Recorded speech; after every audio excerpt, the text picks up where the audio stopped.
अब हम लोग जो है आगे बात करते हैं और हम लोग बात करते हैं factor on which resistance depend, जिसके बारे में अभी हम लोग पढ़ के आए हैं रेजिस्टेंस के बारे में। वो जो है मेजरली 4 फैक्टर्स पे डिपेंड करता है, और वो कौन कौन से फैक्टर्स हैं यानी कि कौन कौन से कारक हैं जिन पे वो डिपेंड करता है, उसके बारे में हम लोग जो है डीप डाउन चल के पता लगाते हैं। तो जिसमें से जो सबसे पहला जो फैक्टर है वो है इट डिपेंड्स ऑन टेम्परेचर। यानी कि सबसे पहली बात तो ये कि भाई देखो जो रेजिस्टेंस है वो टेम्परेचर पे डिपेंड करता है।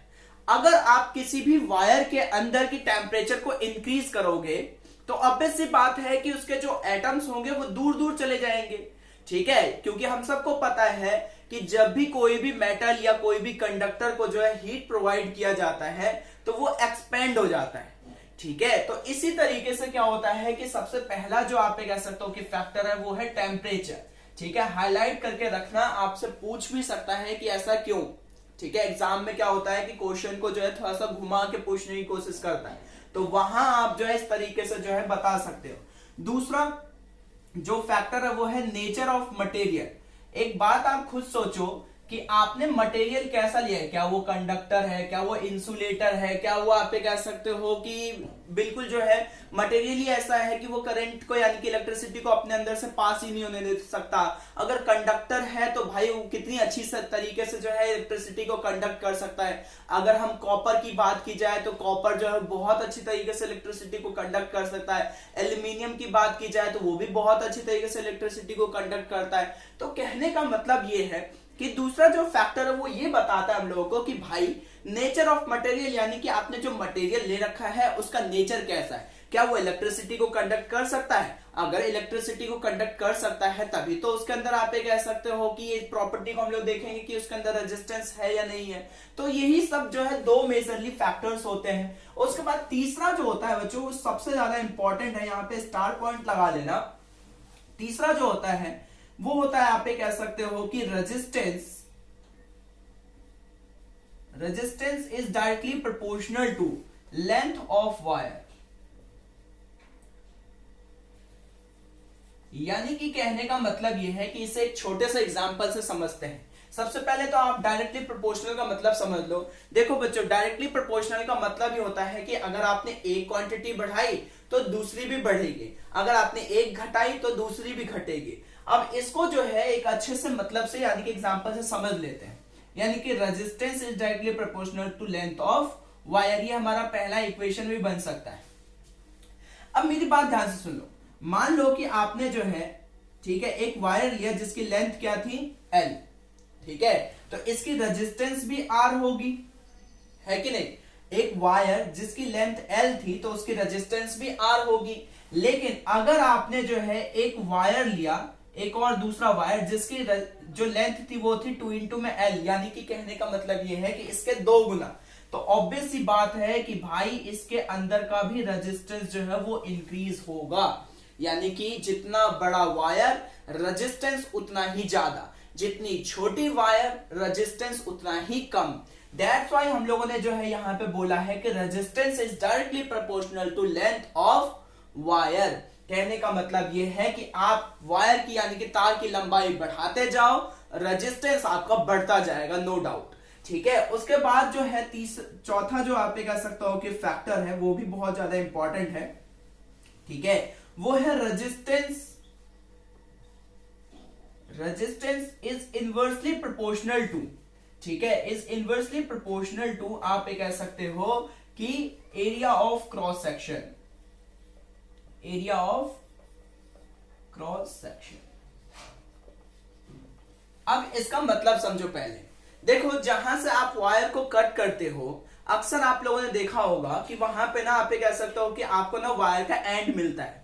तो वो जो एंड होता है और उसका भी जितना भी एरिया होता है, वो जो एंड होता है वायर को कट करने पे जो एंड होता है, जो एंडिंग पॉइंट आप लोग फाइंड कर पाते हो, उसी एंड के जो आप कह सकते हो कि जो एकदम फ्रंट में जो चीज होती है उसे ही एरिया ऑफ क्रॉस सेक्शन कहते हैं। आप इसको इस तरीके से भी डिनोट कर सकते हो कि 1 अपॉन में एरिया ऑफ क्रॉस सेक्शन, ठीक है। अब area of cross section obvious सी बात है। एक बात मुझे आप बताओ, जब भी हम लोग जो आप कह सकते हो कि पाइप के थ्रू पानी निकालते हैं, अगर मोटा पाइप हो, ठीक है, जिसका आप ये कह सकते हो कि जो एंडिंग पॉइंट है वो बहुत ज्यादा ही मोटा हो, बल्गर हो, ठीक है। ऑब्वियस सी बात है कि उससे पानी ज्यादा निकलेगा, मतलब आपने जो है एरिया ऑफ क्रॉस सेक्शन बढ़ाया तो रेजिस्टेंस यानी कि रुकावट कम हो जाएगी, और अगर आपने एरिया ऑफ क्रॉस सेक्शन घटाया तो रेजिस्टेंस जो है बढ़ जाएगी। पतले पाइप से जिसका मुंह पतला होता है उससे कम पानी निकलता है, लेकिन मोटे पाइप से जिसका मुंह मोटा होता है आप ये कह सकते हो कि उससे ज्यादा पानी निकलता है। तो आप इसी एग्जांपल को सेट करके यहां पे रख सकते हो कि अगर एरिया ऑफ क्रॉस सेक्शन ज्यादा तो रेजिस्टेंस, उस पे लगने वाली जो रेजिस्टेंस होगी वो कम, और एरिया ऑफ क्रॉस सेक्शन कम, ठीक है, एरिया ऑफ क्रॉस सेक्शन अगर कम होगा तो उस पे लगने वाला रेजिस्टेंस उतना ही ज्यादा होगा। क्यों? क्योंकि ये इसके इनवर्सली प्रोपोर्शनल होता है। बच्चों, इनवर्सली प्रोपोर्शनल का मतलब ये होता है कि अगर आपने एक क्वांटिटी बढ़ाई तो दूसरी उतनी ही घट जाती है, और अगर आपने जो है दूसरी को आप ये कह सकते हो कि बढ़ाई तो पहली वाली जो क्वांटिटी वो उतनी ही घट जाएगी, ठीक है। तो इसका मतलब होता है एरिया ऑफ क्रॉस सेक्शन। तो ये दो इक्वेशन है हमारे पास, इन दो इक्वेशन से जो है एक बहुत ही अच्छा शानदार फॉर्मूला बनता है। पहले आप इसे नोट कर लो अपनी नोटबुक में, ठीक। होपफुली जो है आप लोगों ने नोट कर लिया होगा इसको, ठीक है। तो आगे बढ़ते हैं और देखते हैं कि अब जो है हमारे पास क्या ही आप कह सकते हो कि फॉर्मूला जो है यहाँ पे बनता है।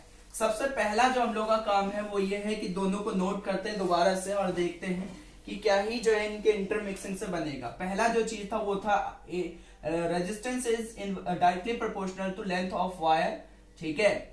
और दूसरा जो फॉर्मूला है वो है inversely proportional to area of cross section. अब इन दोनों के इंटरमिक्सिंग करने पे जो है, यानी कि आप ये कह सकते हो कि चीजें जो है देखने पे कुछ इस तरीके से जो हम लोग को ये फॉर्मूला जो है मिलता है, लाइक इस तरीके से R is directly proportional to L upon में A, ठीक है। रेजिस्टेंस डायरेक्टली प्रोपोर्शनल है लेंथ के, रेजिस्टेंस इनवर्सली प्रोपोर्शनल है एरिया ऑफ क्रॉस सेक्शन के, ठीक है। तो यहां से हम लोग को एक बात क्लियर होती है कि अगर हम लोग को इसका साइन हटाना तो हम लोग को कोई कांस्टेंट लाना पड़ेगा, और कांस्टेंट यहाँ पे आता है बच्चों रो, ठीक है, L/A। और यहां से आप लोगों को जो एक बहुत ही अच्छा और बहुत ही ज्यादा इंपॉर्टेंट सा फॉर्मूला मिलता है जिसको लेके आप लोग जो है बहुत अच्छे अच्छे न्यूमेरिकल जो है कर सकते हो, और इससे रिलेटेबल एग्जाम पेपर में एग्जामिनर जो है क्वेश्चन भी देता है कई बार, ठीक है। इसको, इस साइन को बच्चों हम लोग कहते हैं रो, ठीक है। और इसको जो है आम भाषा में कहा जाता है रेजिस्टिविटी। इसे हम लोग हिंदी में कहते हैं रेजिस्टेंस, मतलब प्रतिरोधक, और प्रतिरोधक की आप ये कह सकते हो कि क्षमता को जो है प्रतिरोधकता यानी कि रेजिस्टिविटी के नाम से जाना जाता है, ठीक है। तो रेजिस्टिविटी और रेजिस्टेंस दोनों ही आप ये कह सकते हो कि एक दूसरे के पूरक होते हैं, ठीक है। दोनों ही जो है बहुत अच्छी तरीके से जो आप ये कह सकते हो कि एक दूसरे को जो वैल्यू वो करते हैं, प्रोवाइड करते हैं। तो आप इस फॉर्मूले को जो है अच्छी तरीके से नोट कर ले, क्योंकि ये फॉर्मूला जो है बहुत ज्यादा इंपॉर्टेंट है, इससे बहुत अच्छे अच्छे जो है क्वेश्चंस आते हैं, ठीक है। इसे नोट कर लो, फिर हम लोग जो आगे बढ़ते हैं।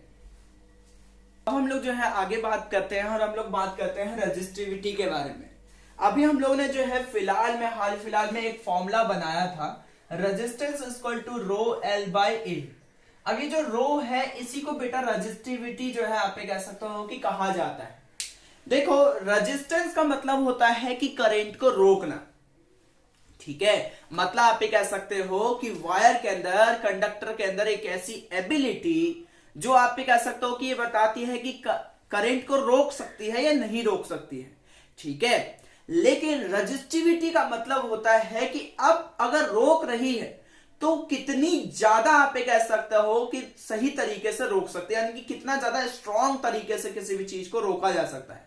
अगर मान लो कि मुझसे अगर आप ये कह सकते हो कि कोई जो है पतला व्यक्ति अगर आता है तो मैं उसे आराम से रोक सकता हूं, बहुत स्ट्रांगली रोक सकता हूं। लेकिन अगर कोई मुझसे हट्टा कट्टा व्यक्ति आता है तो ऑब्वियस सी बात है कि मेरे लिए उसको जो है रोक पाना बहुत ही ज्यादा मुश्किल हो जाएगा।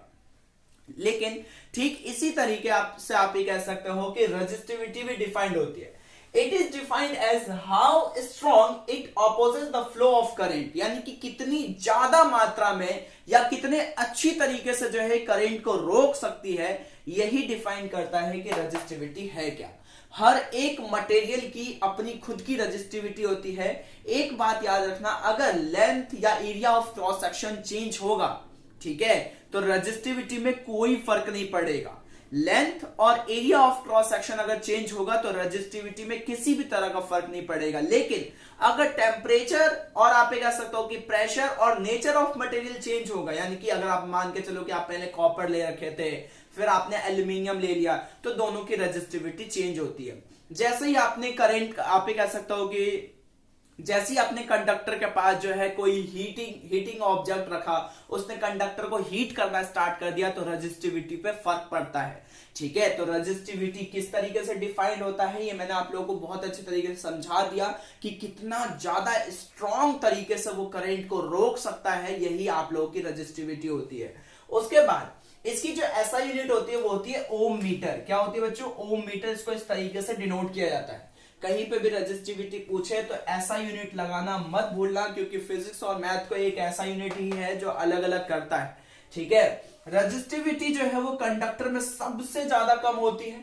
क्यों? क्योंकि हम सबको पता है कि भैया वो कंडक्टर बहुत अच्छी तरीके से जो इलेक्ट्रिसिटी को पास करते हैं। सेमी कंडक्टर में जो है मिडवे में रहती है, और सबसे ज्यादा जो रेजिस्टिविटी होती है वो इंसुलेटर्स में होती है, क्योंकि insulators are bad conductor of electricity. वो उनके अंदर रेजिस्टिविटी ही होने के कारण जो है वो करंट को इतनी सी भी मात्रा में जो है पास नहीं होने देते। ठीक है, यही रीजन है जो हम लोग पढ़ते आ रहे हैं। 8 क्लास में पढ़ा हम लोगों ने, 7th क्लास में पढ़ा, 6th में पढ़ा कि insulators are bad conductor of electricity. Why? उसका रीजन आज आप लोगों को मिल गया कि भाई इंसुलेटर में क्या होता है, रेजिस्टिविटी सबसे ज्यादा होती है इंसुलेटर में, सबसे ज्यादा इंसुलेटर में ही होती है। ठीक है, आपके बुक में एक टेबल है, टेबल 12.2। बच्चों उस पर ज्यादा जो है फोकस रखना, क्योंकि उसमें से जो है कभी कभार 1 नंबर का क्वेश्चन जो है पूछ लिया जाता है। उसमें जो है कुछ कंडक्टर के, कुछ इंसुलेटर के और कुछ जो है सेमी कंडक्टर के एग्जांपल्स दे रखे हैं, उनकी रेजिस्टिविटी बता रखी है। तो टेबल एनसीईआरटी का जो है टेबल 12.2, ये जरूर ध्यान रखना। अब हम लोग बात करते हैं एक और इंपॉर्टेंट टर्म पे, जिसको हम लोग कहते हैं रियोस्टेट। अब ये होता क्या है? देखो, अभी जो है आप लोग के स्क्रीन पे एक अप्लायंस दिख रहा होगा, इलेक्ट्रिकल अप्लायंसेस है, इसी को हम लोग कहते हैं रियोस्टेट। ये क्या करता है? वोल्टेज सोर्स को बिना चेंज किए आपके करंट को जो है इंक्रीज और डिक्रीज कर सकता है। बस इसका इतना सा ही काम होता है। वापस से आते हैं और देखते हैं इट रेगुलेट। ठीक है, इट रेगुलेट आप ये कह सकते हो कि current without changing voltage source. ये एक तरह का इंस्ट्रूमेंट है जो बिना वोल्टेज सोर्स को, अगर मान लो कि आपने वोल्टेज ले रखा है 120 का, ठीक है, और आपने जो है इससे कोई भी इंस्ट्रूमेंट जोड़ रखा है और आपने यहाँ पर रियोस्टेट रख रखा है, तो रियोस्टेट क्या करता है? मतलब आप वोल्टेज सोर्स को चेंज नहीं करोगे, फिर भी जो है ये यहां से जो है करंट को आप ये कह सकते हो कि बढ़ा भी सकता है और घटा भी सकता है यहीं से। ठीक है, without changing any voltage source. तो इसी ऑब्जेक्ट को, इसी आप ये कह सकते हो कि इलेक्ट्रिकल इंस्ट्रूमेंट को जो है रियोस्टेट का नाम दिया गया है। ठीक है, तो रियोस्टेट, रेजिस्टिविटी, इसकी ऐसा यूनिट, किसमें सबसे ज्यादा होती है, किसमें सबसे कम होती है। तो इन सब बातों को जानने के बाद आप लोग जो है इसको नोट कर लो, क्योंकि एग्जाम के पॉइंट ऑफ व्यू से बहुत इंपॉर्टेंट है और सीबीएसई 2024 के हिसाब से तो भाई इंपॉर्टेंट है। तो आप लोग इसे नोट कर लो, फिर हम लोग जो है आगे टॉपिक पे बात करते हैं। अब हम लोग जो है आगे बात करते हैं और हम लोग बात करते हैं 2 तरह के कॉम्बिनेशंस की। एक होता है पैरेलल कॉम्बिनेशन और एक होता है सीरीज कॉम्बिनेशन। तो हम लोग जो है दोनों पे बारी बारी से बात करेंगे। दोनों को ही जो है मैंने ड्रॉ कर दिया है, दोनों के ही फॉर्मूले लिख दिए कि किस तरीके से जो इनके फॉर्मूले होते हैं, और साथ ही जो है हम सब जो है मिलके जो है इसका डेरिवेशन करेंगे कि ये फॉर्मूले जो है आखिरकार आते किस तरीके से। ठीक है, तो ये जो आप लोग देख पा रहे हो, पैरेलल का मतलब क्या होता है? पैरेलल का मतलब होता है एक दूसरे के, आप ये कह सकते हो कि समांतर। ये जो है आप ये कह सकते हो कि कभी भी एक दूसरे से जो है मिले ना। लाइक मैंने जो है यहाँ पे किस तरीके से बना रखा है, ये सारे के सारे, यानी कि R1 यानी कि रेजिस्टेंस 1, ठीक है, रेजिस्टेंस 2 और रेजिस्टेंस 3, तीनों जो है एक दूसरे के क्या है? पैरेलल है। वोल्ट मीटर भी इनके पैरेलल ही लगा हुआ है, एम मीटर जो होता है वो इनके साथ लगा हुआ होता है। और ये आप कह सकते हो कि वोल्टेज का सोर्स, ठीक, यानी कि बैटरी की अगर हम बात की जाए, ये होता है आप लोग का की। ठीक है, तो ये एक तरह से आप लोग ये भी बोल सकते हो कि एक तरह का पूरा सर्किट ही है। ठीक है, तो कहने का मतलब ये है कि जो पैरेलल कॉम्बिनेशन का जो फॉर्मूला होता है वो होता है 1 अपॉन में resistance total equal to 1 upon में R1 प्लस 1 अपॉन में RT 1 अपॉन में R3, ठीक है, एंड सो ऑन। Rnth लगा दिया मैंने यहाँ पे, क्योंकि कितने भी रेजिस्टेंस हो सकता है। हालांकि एग्जाम में, यानी कि हमारे 10th तक के एग्जाम में जो है 3 रेजिस्टेंस से ज्यादा नहीं होते, तो इसीलिए जो है सब लोग क्या करते हैं कि 3 रेजिस्टेंस तक ही इन सब चीजों को जो है सीमित रखते हैं। अब हमारे पास जो है इस फॉर्मूले को जो है देखना भी पड़ेगा कि भाई ये आया कहां से, क्या ये सच है या नहीं है। तो इसी को जो है प्रूव करने के लिए हमारे पास एक फॉर्मूला बनता है यहाँ पे कि total current equal to sum of all current, यानी कि इस आप देखो यहां से क्या जा रहा होगा, यहां से करंट जा रहा होगा इस वायर के अंदर, ठीक है, और यहां से क्या हो रहा है कि I1, ठीक है, I2 और I3, यानी कि 3 हिस्सों में जो है करंट बट रहा होगा। तो यहां से तो जा रहा था टोटल करंट, यानी कि आप कह सकते हो कि I, बट यहां पे इस पॉइंट पे जाते ही क्या हुआ कि तीनों करंट जो है, मतलब करंट जो है वो 3 हिस्सों में बट गया। अब जो बटा तो उसी से जो आप कह सकते हो कि यहां से जो है इन सब में वेरिएशन आने, यानी कि चेंजेस आने स्टार्ट हो जाते हैं, और इसी चेंजेस को जो है हम लोग पैरेलल कॉम्बिनेशन में बहुत अच्छी तरीके से जो रीड आउट करके पता लगाते हैं, ठीक है। तो यहाँ पे जो है एक फॉर्मूला है total current equal to sum of all current, like आप कह सकते हो कि total current equal to I1 plus I2 plus I3, क्योंकि अपने पास यहाँ पे 3 ही है तो हम लोग जो है 3 ही तक लेंगे यहाँ पे, ठीक है। उसके बाद अब इस फॉर्मूले से जो है कैसे जो है हम लोग आप कह सकते हो कि ये वाला फॉर्मूला बना सकते हैं। देखो बच्चों, हम सब ने जो है ओम्स लॉ पढ़ा है ना। ओम्स लॉ ये कहता है कि V इक्वल टू IR, ठीक है, यानी कि आप कह सकते हो कि वोल्टेज इक्वल टू IR, यानी कि करंट इनटू में रेजिस्टेंस। अगर हम R को इधर ले आए तो I equal to V upon में R हो जाएगा, है कि नहीं। अगर हम यहां पे आप कह सकते हो कि इस R को इधर ले आए तो V अपॉन में R हो जाएगा। अब I की वैल्यू अगर मैं ये पुट कर दूं, ठीक है, अगर I आप कह सकते हो कि I equal to V upon में R हो सकता है, तो I total equal to V upon में R टोटल नहीं हो सकता, ठीक है। I आप कह सकते हो कि 1 इक्वल टू V अपॉन में R1 हो सकता है, I2 equal to V upon में R2 हो सकता है, एंड सो ऑन। अब यहां पे वोल्टेज क्यों नहीं बदल रहा है, यानी कि V1 V2 V3 क्यों नहीं हो रहा है। देखो बच्चों, अब कहने का मतलब यह है कि सिर्फ करंट डिवाइड हो रहा है, वोल्टेज नहीं।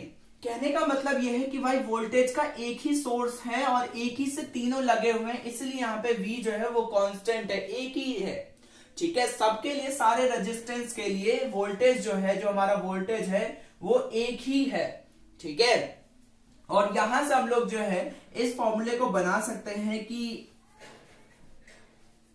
माफ करना, ठीक है, V अपॉन में R total equal to V upon में R1 प्लस V अपॉन में R2 प्लस V अपॉन में R3, ठीक है। तो कहने का मतलब यह है कि भाई V यहाँ पे आपका जो सोर्स है वो कांस्टेंट है। अगर वो मान के चलो कि 100 वोल्ट की बैटरी यहाँ पे जुड़ी हुई है, तो एक बात मुझे बताओ, यहां तक तो करंट सबके लिए सिमिलर जा रहा है कि नहीं। बस उसके बाद क्या हो रहा है कि थोड़े बहुत जो है माइनर चेंजेस आ रहे हैं, लेकिन बैटरी का सोर्स तो हमने नहीं बदला। ऐसा तो है नहीं कि मैंने 100 हटा के 120 वोल्ट लगा दिया, ठीक है। तो इस तरीके से जो आप इस बात को जो है समझ सकते हो, ठीक है। यहां से क्या हो जाएगा कि V अपॉन में RT, ठीक है, इक्वल टू, यहां से V को अगर आप कांस्टेंट लेते हो तो V बाहर आ जाएगा, 1 अपॉन में RT प्लस 1 अपॉन में R1 R2 प्लस 1 अपॉन में R3, ठीक है। अब यहां से V से V गया और ये आ जाता है 1 अपॉन में R total equal to 1 upon में R1 प्लस 1 अपॉन में R2 प्लस 1 अपॉन में R3, और हेंस यहां से जो आप लोगों का जो फॉर्मूला जो है वो कुछ इस तरीके से आ जाता है, ठीक है। बहुत ही ज्यादा आसान डेरिवेशन है इसके। अगर इसके डेरिवेशन एग्जाम में 2 नंबर के आते हैं तो आप जो है खटाक से इसी तरीके से जो है कर सकते हो। आप भी बोल सकते हो, यहाँ पे लिख सकते हो बाय ओम्स लॉ, ठीक है। ओम्स लॉ हम लोग जो है अच्छी तरीके से पढ़ के आए हैं, तो हम लोग को पता है कि भाई V इक्वल टू IR होता है। अगर यहाँ से मुझे करंट निकालना है तो R को इधर कर दूंगा, V अपॉन में R हो जाएगा, जिससे कि हम लोग का ये वाला फॉर्मूला जो है आता है, ठीक है। उसके बाद हम लोग बात करते हैं सीरीज कॉम्बिनेशन की। सीरीज कॉम्बिनेशन जो है वो अच्छी तरीके से मैच नहीं कर रहा था, इसलिए पैरेलल कॉम्बिनेशन को लाया गया, ठीक है। सीरीज कॉम्बिनेशन क्या हो रहा था कि अच्छे से काम नहीं कर रहा था। अब सीरीज कॉम्बिनेशन का फॉर्मूला होता है resistance total equal to R1 plus R2 plus R3 and so on, ठीक है। जितने रेजिस्टेंस होंगे उतने को जो है आप प्लस करते जाओगे तो आप लोगों का जो है सीरीज कॉम्बिनेशन निकल जाएगा। उसके बाद इसका भी एक डेरिवेशन आता है कि टोटल वोल्टेज यानी कि VT इक्वल टू, ठीक है, V1 plus V2 plus V3। अच्छा, मैंने यहाँ पे V3 तक ही क्यों लिया, क्योंकि 1 2 3, ठीक है। अब इसके फॉर्मूले में भी जो है कुछ इसी प्रकार से जो आप कह सकते हो कि डेरिवेशन आता है। हम सबको पता है कि भाई बाय ओम्स है ना लॉ, यानी कि ओम्स अंकल के मदद से जो है आप कह सकते हो कि ओम्स अंकल ने हम लोग को एक लॉ दिया है, जिससे तो आप कह सकते हो इस चैप्टर के जो बहुत सारे सीक्वेंस जो फॉलो होते हैं। अगर v equal to I R होता है तो vt equal to I R T नहीं हो सकता, v1 equal to I R one नहीं हो सकता, v2 equal to I R two नहीं हो सकता, और v3 equal to I R three नहीं हो सकता क्या? ठीक है, बिल्कुल हो सकता है। अब यहाँ पे आप बोलोगे भैया आपने जो है इस बार तो है करंट को कांस्टेंट रखा, तो देखो करंट इसलिए कांस्टेंट है क्योंकि करंट यहाँ पे बट नहीं रहा, ठीक है, यहाँ पे डिवाइड नहीं हो रहा, वो जो है अपने रास्ते में बहुत खुशी खुशी जा रहा है। लेकिन हाँ, हर बार जो उसको कुछ ना कुछ रुकावट देखने को मिल रहा है, तो आप ये मत सोचना है कि इसके वजह से जो है करंट कम हो जाएगा, ठीक है। ये यहाँ से जो है कई बच्चे ये सोच लेते हैं कि करंट कम होता हुआ चला जाएगा, ऐसा नहीं है, ठीक है। वो अपने रास्ते में उसी वैल्यू से जाएगा जिस वैल्यू से जो है वो यहाँ से निकला था, ठीक है। तो इसीलिए जो है यहाँ पे आ जाता है I R T, V T की जगह I R one plus I R two plus I R three, ठीक है। और यहां से जो है I R total equal to I सब में कॉमन है, तो आई जो है वो निकल जाता है R one plus R two plus R three, ठीक है। और यहां से आई चला जाएगा और आ जाएगा आप लोगों का resistance total equal to resistance one plus resistance two plus resistance three. तो यहां से हम लोग का जो है एक और फॉर्मूला आ जाता है, ठीक है।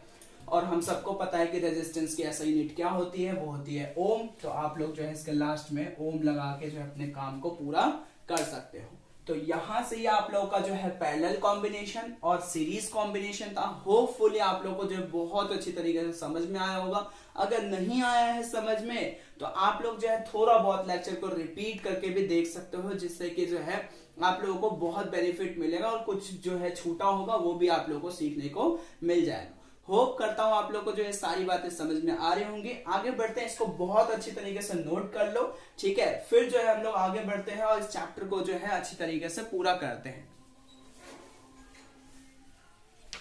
तो अब हम लोग जो है एक बहुत ही ज्यादा इंपॉर्टेंट टर्म पे जो है बात करते हैं, बहुत ही ज्यादा इंपॉर्टेंट टॉपिक पे बात करते हैं, जिसका नाम है joules law of heating effect. देखो बच्चों, इफेक्ट और भी तरह के होते हैं, like magnetic effect, chemical effect, लेकिन क्लास 10th के इलेक्ट्रिसिटी चैप्टर में हमारे पास जो है सिर्फ यही एक इफेक्ट है जिसे हम लोगों को जो है बहुत अच्छी तरीके से पढ़ना है। और बाय द वे इस पे बहुत अच्छे अच्छे जो है क्वेश्चंस भी बन के आते हैं। तो ये joules law of heating effect कहता क्या है कि heat produce in a wire, यानी कि किसी भी वायर में जो हीट प्रोड्यूस हो रहा है, यानी कि जो आप ये कह सकते हो कि जो ऊष्मा जो गर्मी जो उत्पन्न होती है वो किस किस के डायरेक्टली प्रोपोर्शनल, जो डायरेक्टली प्रोपोर्शनल होती है जो करंट उसमें फ्लो हो रहा है उसके, ठीक है। दूसरी चीज रेजिस्टेंस, जो वायर का जो रेजिस्टेंस है उसके, ठीक। और तीसरा आप ये कह सकते हो कि इसको जो है इस काम को होने में टाइम कितना लग रहा है उसके। तो भाई कहने का मतलब ये है कि जो हीट प्रोड्यूस हो रहा है, ध्यान से देखना इस चीज को, जो हीट प्रोड्यूस हो रहा है वो डायरेक्टली प्रोपोर्शनल है करंट के स्क्वायर के, रेजिस्टेंस के और टाइम के, ठीक है। तो यहां से आप ये कह सकते हो कि आप जो है, ठीक है, इसके डेफिनेशन बहुत ही ज्यादा आसान है। देखने में आपको सिर्फ बड़ा लग रहा होगा, लेकिन लिटरली इसका डेफिनेशन जो बहुत ज्यादा ही आसान है। क्या कह रहा है कि जो हीट प्रोड्यूस होता है वायर में वो डायरेक्टली प्रोपोर्शनल होता है करंट के स्क्वायर के, रेजिस्टेंस के और टाइम पीरियड के। अब इन सबको होने में जितना भी टाइम लग रहा है उसको जो है यहाँ पे टाइम पीरियड बोल दिया गया है। ये जो है साइन हटता है यहां से और फॉर्मूला जो है हमारे पास बन के आता है H equal to I square R T. यहां पे जो है आप कह सकते हो कि ये डायरेक्टली प्रोपोर्शनल का साइन हटता है और इसकी वैल्यू आती है 1। तो 1 को आप यहां लिखो या ना लिखो बात बराबर हो जाती है, ठीक है। तो ये वाला जो फॉर्मूला है ये बहुत ही ज्यादा इंपॉर्टेंट टर्म्स में से एक है, ठीक है। होपफुली आप लोगों को जो है joules law of heating effect समझ में आया होगा। एक काम करते हैं, इसका जो है डेरिवेशन अच्छा सा कर लेते हैं, ठीक है, क्योंकि ये जानना पड़ेगा कि ये फॉर्मूला जो है, देखो स्टेटमेंट से तो ले आए हम लोग ये फॉर्मूला, लेकिन ये फॉर्मूला जो है आप कह सकते हो कि आपसे बोल देगा कि कभी कभी प्रूफ करके देखिए, state and proof joules law of heating effect. तब आप लोग के पास स्टेटमेंट तो होगा स्टेट करने के लिए, लेकिन डेरिवेशन करने के लिए यानी कि ये फॉर्मूला बताने के लिए कि कैसा आया उसके लिए जो आपके पास कुछ नहीं होगा, तो वो भी जो हम लोग इस लेक्चर के अंदर जो है कर लेते हैं जल्दी जल्दी से। ठीक है, इसे नोट कर लो, फिर हम लोग आगे बढ़ते हैं। अब हम लोग जो है इसके प्रूफ को देखते हैं, और प्रूफ करने के लिए देखो हमें प्रूफ क्या करना है कि जो हीट प्रोड्यूस होता है वो करंट के स्क्वायर के, रेजिस्टेंस के और टाइम पीरियड के जो है बराबर होता है किसी भी वायर के अंदर। ठीक है, heat produce is directly proportional to current of square, यानी कि आप कह सकते हो कि करंट के स्क्वायर के, रेजिस्टेंस के और टाइम पीरियड के। तो इसको जो है देखो बच्चों, हम सबको पता है कि W यानी कि वर्क डन जो है वो हीट के बराबर होता है। क्यों? क्योंकि हम लोगों ने 9th क्लास में एक स्टेटमेंट पढ़ के आए हैं कि work done can be change into energy and energy can be change into work done. तो एक बात मुझे बताओ, क्या हीट एक एनर्जी नहीं है? ठीक है, तो हम लोग क्या कर सकते हैं, वर्क डन को जो है हीट एनर्जी में लिख सकते हैं। तो यहां से मैं ये भी बोल सकता हूं कि H equal to Q into में V। ठीक है, अब हम लोग बात करते हैं कि इस Q और V का क्या ही करें। तो देखो बच्चों, हम लोग एक फॉर्मूला पढ़ते हैं, Q equal to I into में T। ठीक है, I इंटू में T। तो यहां से जो आप कह सकते हो कि यहां से जो है ये बात हमें क्लियर हो जाती है। और दूसरी चीज ये कि V equal to I R according to Ohm's law. तो भाई ओम्स लॉ से हमें मिलता है V equal to I R और I equal to Q upon में T। लेक्चर के शुरुआत में हम लोगों ने जो है एक फॉर्मूला और पढ़ा था, Q इक्वल टू NE। तो यहां से जो आप कह सकते हो कि बहुत सारी बातें जो हम लोगों को क्लियर होती है। तो क्या मैं H इक्वल टू क्यू की जगह IT रख सकता हूं? ठीक है, इनटू में V की जगह IR रख सकता हूं। लो जी, आप लोगों का फॉर्मूला आ गया कि I इंटू में I का स्क्वायर, ठीक है, R इंटू में R इंटू में T। तो यहां से जो आप कह सकते हो कि प्रूफ हो जाता है। ज्यादा महंगा क्वेश्चन नहीं है ये। ठीक है, मैक्सिमम आप कह सकते हो कि 2 to 3 मार्क्स में क्वेश्चन उतर के आते हैं कि state and proof joules law of heating effect. तो आप लोग जो है इस तरीके से जो है इसको प्रूफ करके दिखा सकते हो। बट बाय द वे ये जरूर बताना कि आपने उठाया कहां से। ठीक है, तो कहने का मतलब ये है कि यहां से जो है ये सारी बातें क्लियर होती है, सारी बातें जो है हम लोगों को समझ में आती है। ठीक है, तो हम लोग जो है इसको जो है नोट कर लो, फिर हम लोग जो है आगे बात करते हैं। अब हम लोग जो है इस चैप्टर के जो है लास्ट टॉपिक्स पे जो है बढ़ते हैं और इस चैप्टर को जो है यहीं पे खत्म करते हैं। और हम लोग जो है उससे पहले बात कर लेते हैं इलेक्ट्रिक फ्यूज की। तो इलेक्ट्रिक फ्यूज जो है अभी जो आप लोगों के स्क्रीन पे दिख रहा है, ठीक है, ये एक तरह का इलेक्ट्रिक फ्यूज होता है जो बेसिकली आप कह सकते हो कि किसी अप्लायंसेस में जो है, ठीक है, अप्लाई किया जाता है ताकि शॉर्ट सर्किट या ओवरलोडिंग से जो है बचा जा सके। तो इसका काम जो है ये सेफ्टी डिवाइस होता है एक तरह का। बेसिकली जो है हम लोग अब जो है बात करते हैं इसके बारे में। तो इलेक्ट्रिक फ्यूज क्या होता है, एक तरह का सेफ्टी डिवाइस होता है। ठीक है, यानी कि बचाने का काम करता है। इट मेड अप यानी कि किस से बनता है, ये या तो प्योर टीन से बनता है, ठीक है, या फिर जो है एलॉय यानी कि कॉपर के एलॉय से बनता है। बच्चों ये बहुत ही, इसकी जो लो मेल्ट, इसकी जो मतलब जो मेल्टिंग के जो पॉइंट होते हैं वो बहुत ही ज्यादा लो होती है, यानी कि लो मेल्टिंग पॉइंट होता है। ये हमेशा सीरीज में कनेक्टेड होते हैं। ठीक है, तो ये अगर आपसे पूछा जाए कि व्हाट इज इलेक्ट्रिक फ्यूज, तो आप लोग जो है इसके बारे में बता सकते हो। ठीक है, उसके बाद हम लोग बात कर लेते हैं one of the most important topic, ठीक है, इलेक्ट्रिक पावर के बारे में। सबसे पहले हम लोग पावर की बात कर रहे थे कि बच्चों पावर होता क्या है। तो फिजिक्स में जो है पावर को हम लोगों ने इसी तरीके से जान रखा है कि rate of doing work is known as power, यानी कि कार्य करने की दर को, यानी कि आप कह सकते हो कि कितनी देर हम किसी भी काम को कर सकते हैं, ये हमारी पावर डिसाइड करती है।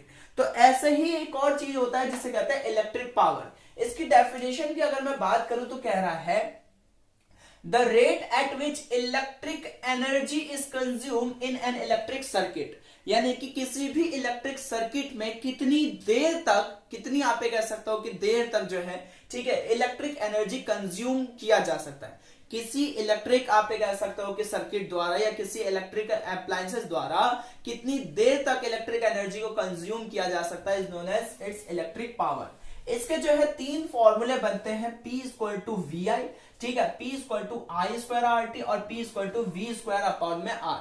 ठीक है, जो आप लोगों को एग्जाम में दिखेगा जिस हिसाब से आप उन तीनों में से जो है कोई भी फॉर्मूला अप्लाई कर सकते हो। इसकी जो ऐसा यूनिट होती है वो होती है वॉट। ठीक है, वॉट मतलब क्या वाला वर्ड नहीं, WATT वाला वर्ड। ठीक है। और 1 वॉट की वैल्यू होती है 1 वोल्ट इंटू में 1 एम्पियर, यानी कि 1 वॉट जो है इक्वल होता है 1 वोल्ट इंटू में 1 एम्पियर के। ठीक है, तो इसको आप जो इस तरीके से डिनोट कर सकते हो। उसके बाद हम अपने लास्ट टॉपिक पे बढ़ते हैं और बात करते हैं कॉमर्शियल यूनिट ऑफ एनर्जी के। कॉमर्शियल यूनिट देखो बच्चों, हमारे घरों में जो है बिजली बिल आता है, इलेक्ट्रिक बिल आता है, तो उसमें जो है हम लोग को इसकी जो है जरूरत पड़ती है। और अब इस चीज को जो है जान के आप भी जो है इस चीज को सीख सकते हो कि कितने रुपए यूनिट होता है और किस तरीके से जो है पैसे को जोड़ा जाता है। ठीक है, तो इसकी जो ऐसा यूनिट होती है वो होती है KWH, किलोवाट आवर। ठीक है, यानी कि जो है इसको हमेशा जो है आर यानी कि घंटे में नापा जाता है। और इसको जो निकालने का फॉर्मूला होता है एनर्जी, जिसको हम लोग जूल में रखेंगे, पावर जिसको हम लोग वॉट में रखेंगे, और टाइम जिसको सेकंड में रखेंगे, तो E equal to P into में T। ठीक है, तो 1 वॉट की जो है 1 किलोवाट आवर की वैल्यू होती है 3.6 इंटू में 10 की पावर 6 जूल। ठीक है, होपफुली जो है ये सारी बातें आप लोग जो है लिख लो, समझ लो।